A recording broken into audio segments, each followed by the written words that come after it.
Hi everyone, Canoopsy here, and yes, I finally got a haircut. Thank you to everyone who made fun of me in my previous video, I really appreciate it. But today we're going to be talking about the Pixel 3a and 3a XL.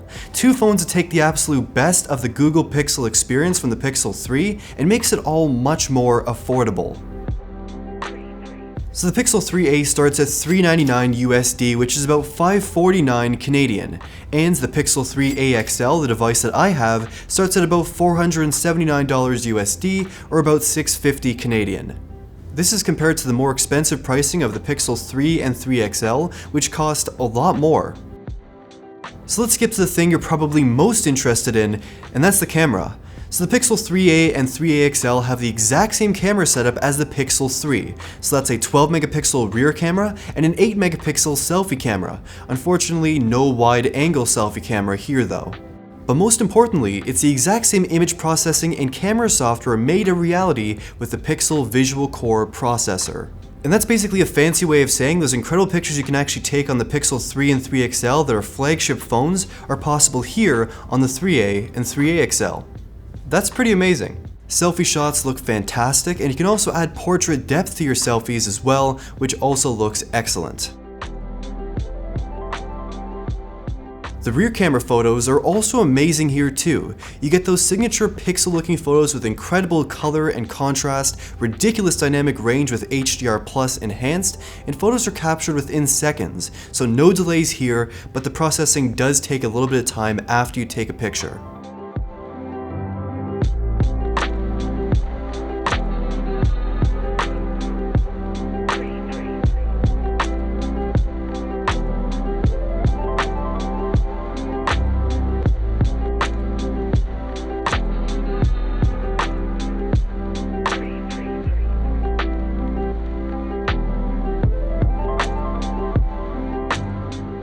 You can also use all those camera software features the Pixel 3 has on the Pixel 3a as well. So that means you can actually take pictures in RAW on this phone, as well as take those ridiculously great portrait mode shots here too, of objects and people. You also have the famous Pixel Night Sight mode as well, so you can take pictures basically in complete darkness with no flash or anything and have them still look great and still be usable. You can also add Childish Gambino and the Avengers to your photos and videos too, which is definitely a necessity for your pictures and videos. 4K video recording is also here as well. While it does sometimes have a bit of a washed out and kind of bland look, the stabilization is just as good as the Pixel 3, giving you these crazy smooth shots when walking or running or doing anything. It looks awesome.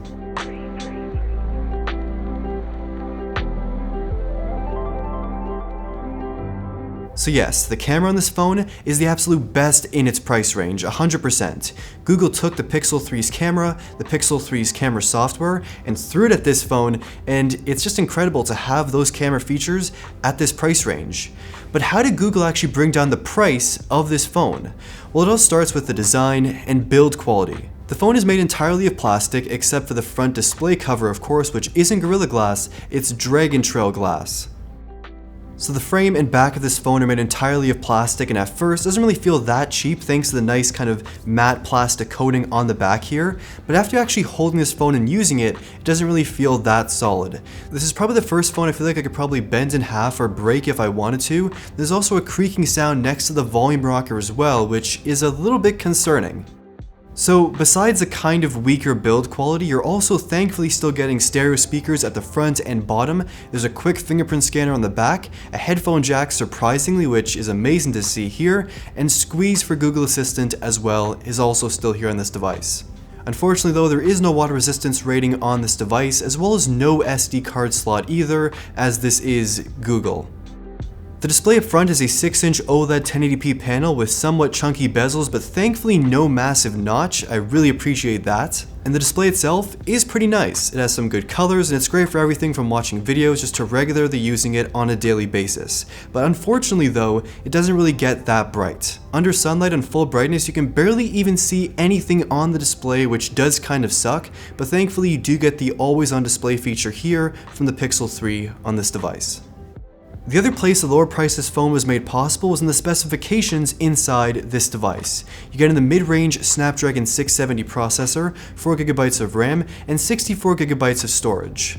Performance has been decent during my usage over the last week or so, and I really have had no major issues at all. Now I have seen some occasional frame drops here and there, and sometimes things take a bit longer to open, and image processing for portrait mode or night sight or HDR Plus does take a bit longer on this phone, but besides that, no massive performance issues I've experienced during my time.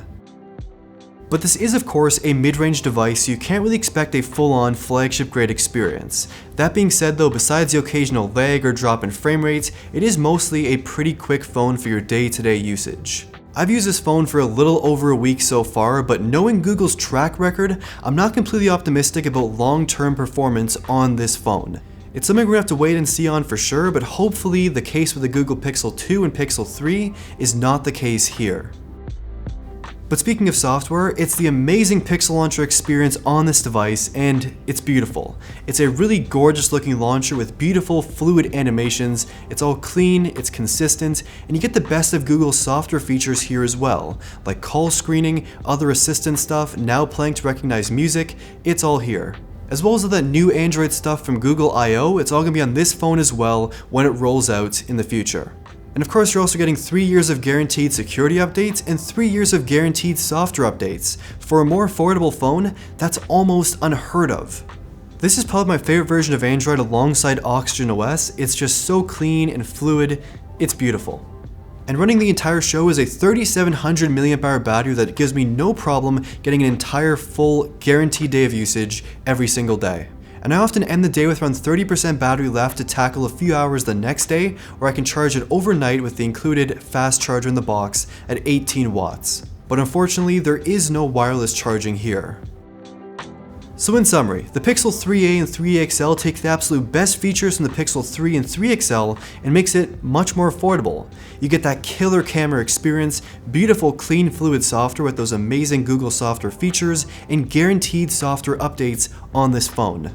The only major uncertainties lie here with the long-term performance and longevity of this device. After a few months, hopefully it still performs as good as it is on day one.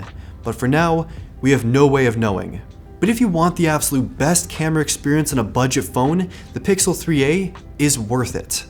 But just keep in mind the Pixel 2 and 2 XL also still exist for sale on many sites. They're often much cheaper or the same price as the Pixel 3a and 3a XL. So just keep that in mind, you can also get those for a pretty great deal. But I want to hear your thoughts on the Pixel 3a and 3a XL in the comments down below. Is that camera alone enough for you to actually consider buying this phone? Let me know in the comments, and thank you for watching.